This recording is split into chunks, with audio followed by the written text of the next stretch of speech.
இல்லை, நல்லபடியாக முடிந்திருக்கிறது. எப்படின்னா, இன்னைக்கு எடுத்து வைக்கப்பட்ட வாதங்கள் எல்லாமே திரு ஓபிஎஸ் அவர்களுடைய இரட்டை நிலைப்பாட்டை காட்டும் வண்ணமாக பல விஷயங்களை முன்னெடுத்து வைத்தோம்.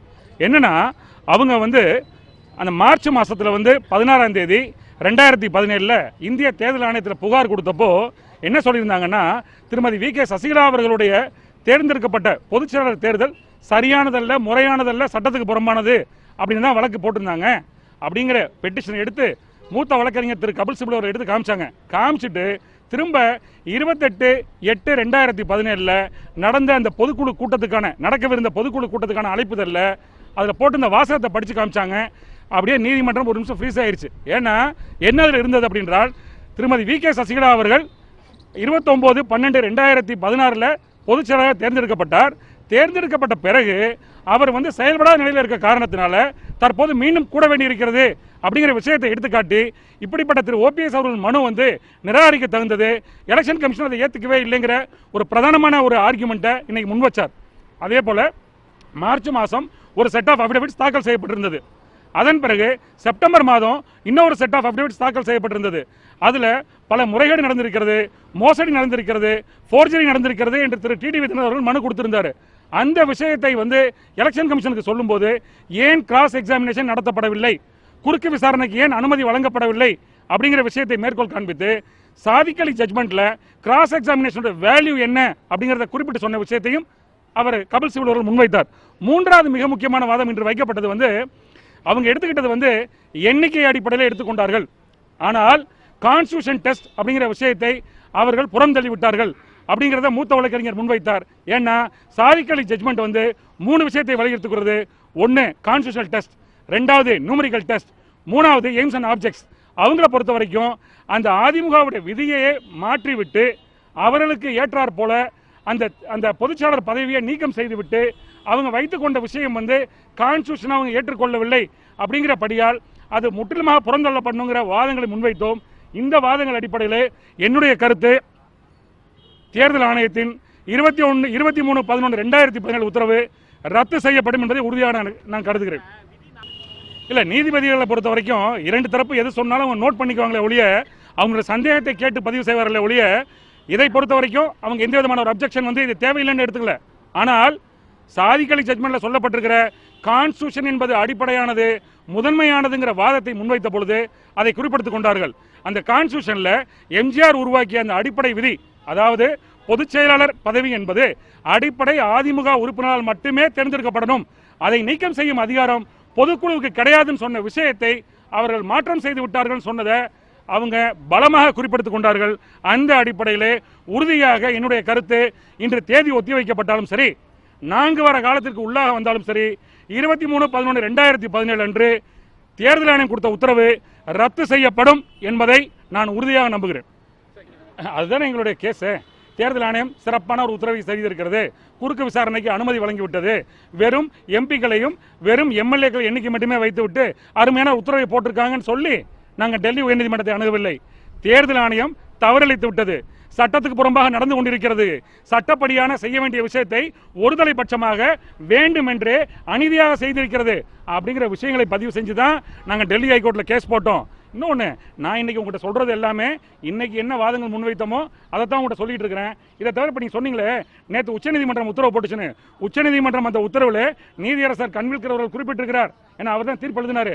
அவர் சொல்லியிருக்கார் அதில் இதில் ஏற்கனவே prima facie case made out ஆன காரணத்தினால தான் டெல்லி ஹைகோர்ட்டில் கேஸ் இருக்கு. ஆகவே நாங்கள் 9/3/2018 ரேகா பலிங்கிற தனி நீதிபதி கொடுத்த உத்தரவை நாங்கள் முழுவதுமாக ஏற்றுக்கொள்கிறோம் அப்படின்னு சொல்லியிருக்காரு. அதில் என்ன உத்தரவுனா 9/3/2018 ரேகா பலி தனி நீதிபதியுடைய உத்தரவில் அவங்க சொல்றாங்க, இதில் சீரியஸ் மேட்டர்ஸ் இருக்கு, ஃபேப்ரிகேஷன் ஆஃப் டாக்குமெண்ட்ஸ் அஃபிடவிட் இருக்கு, இதை எல்லாமே ஸ்க்ரூட்டினி பண்ண வேண்டிய அவசியம் டெல்லி ஹைகோர்ட்டுக்கு இருக்குன்னு சொல்லியிருக்காங்க. ஆகவே நீதிபதியுடைய உத்தரவினை பொறுத்த வரைக்கும் ஒவ்வொரு விஷயத்தையும் உன்னிப்பாக கூர்ந்து நோக்கி அவங்க உத்தரவில் குறிப்பிட்டிருக்கிறாங்க. அந்த வகையிலே உறுதியாக சட்டத்தினை நம்பும் வழக்கறிஞராக சட்டப்படித்தான் ஒரு தீர்ப்பு வருங்கிற நம்பிக்கையில் உறுதியாக நான் என்ன சொல்றேன், எலெக்ஷன் கமிஷன் ஒரு தப்பு பண்ணா அதை தப்புன்னு இந்த டெல்லி ஹைகோர்ட் சொல்லாதா? தவறு அளிச்சிட்டாங்கன்னா டெல்லி ஹைகோர்ட் தப்புன்னு தான் சொல்லும். முறைப்படி செய்ய வேண்டிய விஷயங்களை செய்யவில்லை என்றால் சாதிக் அலி ஜட்மெண்ட்ல எதெல்லாம் மேற்கோள் காண்பித்து ஒரு பைபிள் போல ஃபாலோ பண்ணுன்னு சொல்றாங்களோ அதை நீங்க செய்யலைன்னா திரும்ப தான் அனுப்புவாங்க. அதில் வாதங்கள் இருக்க காரணத்தினால தான் சொல்றேனே ஒழிய நான் வாதாடுகின்ற வழக்குங்கிற காரணத்துக்காக நான் பேசவில்லை. சட்டத்தின் பொதுமொழி அடிப்படையில் சொல்கிறேன். உறுதியாக 23/11/2017 உத்தரவு உறுதியாக ரத்து செய்யப்படும். நேற்று கொடுத்த 47 பக்க உச்சநீதிமன்ற உத்தரவில் வந்து வசதியாக பெரும்பான்மையான ஊடகங்கள் வந்து 37 பற்றி மட்டுமே சொல்றீங்க. உள்ள சொல்லியிருக்காங்க, திரு டிடிவி தினகரன் என்பவர் தனி கட்சி கிடையாது, ஏடிஎம்கேவுடைய ஒரு அங்கம், அவங்க ஒரு ஃபேக்ஷன், அவர்கள் தனியான நபரோ தனி கட்சி என்ற பொருள்படக்கூடாது. அப்படி பொருள்படக்கூடிய வாதத்தை, எலெக்ஷன் கமிஷனுடைய வாதத்தை நாங்கள் நிராகரிக்கிறோம். தனி நீதிபதி சொன்னதை ஏற்றுக்கொள்கிறோம். அதாவது 22/3/2017 என்று எப்படி 2 அணியாக பிரிந்து நின்ற போது எலெக்ஷன் கமிஷன் 2 பேருக்கு 2 பெயர் என்று சின்னம் கொடுத்தாங்களோ, அதே போல அந்த இறுதி உத்தரவை எதிர்த்து வழக்காடும் நிலையில் திரு டிடிவி தினகரன் அவர்களும் உண்மையான அதிமுகவுடைய அணி என்றுதான் கருதப்பட வேண்டுமே ஒழிய அவர்கள் கிடையாதுங்கிற விஷயத்தை அந்த உத்தரவில் வந்து நான் சொல்லலை, ஏன் வழக்குக்காக சொல்ல. நேற்று உத்தரவில் பக்கம் 16-18 தெளிவாக உச்சநீதிமன்றம் சொல்லியிருக்கிறது. ஆனால் வசதியாக சில ஊடகங்கள் அதையெல்லாம் புறந்தள்ளிவிட்டு இப்போ நீங்கள் கேள்வி கேட்டீங்கல்ல, அதுக்கு ஏற்றார் போல தினகரன் தனி கட்சி நடத்துகிறார், உங்களுக்கு 2 சின்னம் வேணுமான்னு, இதெல்லாம் தெரியாமையா நேற்று உச்சநீதிமன்ற நீதிபதிகள் உத்தரவு பிறப்பிச்சிருப்பாங்க. ஆகவே திரு தினகரன் அவர்கள் வந்து அம்மா மக்கள் முன்னேற்ற கழகம் அப்படிங்கிற விஷயத்தை பொறுத்த வரைக்கும் அது தனி கட்சி கிடையாது என்பதை நேற்று உச்சநீதிமன்றம் சொல்லியிருக்கிறது. வழக்கு நடந்து கொண்டிருக்கும் பொழுது அவர்கள் உரிமை விட்டு கொடுக்காமல் இடைப்பட்ட காலத்திலே தேர்தலை சந்திப்பதற்காக அவர்களுக்கு ஒரு பெயரும் சின்னமும் கொடுக்கப்பட வேண்டும். அதுவும் குறிப்பாக அது உயர்நீதிமன்றமாக இருந்தாலும் சரி, உச்சநீதிமன்றமாக இருந்தாலும் சரி, வழக்கு நிலுவையில் இருக்கும் வரையிலே அவருக்கு சட்டரீதியாக போராட உரிமை இருக்கிறது. அது வரையிலே அவர்கள் ஆகிய அதிமுக ஒரு ரெஜிஸ்டர்ட் ரெகக்னைஸ்ட் பொலிட்டிக்கல் பார்ட்டியின் ஒரு அங்கம் என்று அந்த உத்தரவில் சொல்லியிருக்காங்க. தயவு செய்து அந்த உத்தரவை படித்து பார்த்துட்டு அந்த கேள்வி நான் சொல்றது சரியா தப்பா நீங்க கேளுங்க.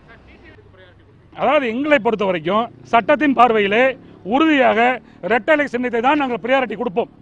இப்போ அந்த டெல்லி ஹைகோர்ட் வந்து நாளைக்கு கேன்சல் பண்ணி திரும்பி வந்து எலெக்ஷன் கமிஷனுக்கு போயிடுது. 2 பேருக்கு சின்னம் இருக்காது, எது ரெட்டலை சின்னம். அன்னைக்கு என்ன பண்ணுவாங்க, திரும்ப 2 பேருக்கு 2 சின்னம் கொடுப்பாங்க. அதை எதிர்த்து உறுதியாக திரு எடப்பாடி பழனிசாமி அவர்களும் ஓபிஎஸ் அவர்களும் உச்சநீதிமன்றம் போவாங்க. அப்போ உச்சநீதிமன்றத்தில் வழக்கு நிலுவையில் இருக்கும் வரையிலே தேர்தல் வரும்போது நாங்கள் போட்டியிடுவதற்காக எங்களுக்கு தேவையான சின்னம் அதுதான் குக்கர் சின்னம். அதைத்தான் திரு டிடிவி தினகரன் சொல்லிக் கொண்டிருக்கிறார். இதை பொறுத்த வரைக்கும் இது திரு டிடிவி தினகரனுடைய கருத்து, வழக்கறிஞர் ராஜா செந்தில் பாண்டியனுடைய ஒரு கணக்கு அந்த கருத்தே கிடையாது, சட்டத்தின் கருத்து. நேற்று சொல்லியிருக்க தீர்ப்பு தெளிவாக சொல்லுகிறது. அதனால தான் டெல்லி ஹைகோர்ட்னு கன்ஃபைன் பண்ணாம உச்சநீதிமன்றம் வரையிலே வழக்காடும் நிலுவையிலே திரு டிடிவி தினகரன் அவர்களை சார்ந்த அணியினருக்கு தேர்தலை சந்திக்கும் எல்லா தேர்தலை சந்திக்கும் பொழுதும் இறுதி முடிவு உச்சநீதிமன்றத்தால் எட்டப்படும் வரையிலே அவருக்கென்று ஒரு சின்னமும் பெயரும் இருக்குன்னு தெளிவாக நேற்று உத்தரவு சொல்லியிருக்காங்க. ஆகவே இடைப்பட்ட காலகட்டம் வரைக்கும் குக்கர் சின்னம், இறுதியான விஷயத்தை பொறுத்த வரைக்கும் திரு டிடிவி தினகரன் சொல்லிக் கொண்டிருக்கிறார். எங்களுடைய இறுதி இலக்கு உறுதியான இலக்கு ரெட்டலை தாங்கிறது இருக்காரு, அதை உறுதியாக அவர் வென்றெடுப்பார்.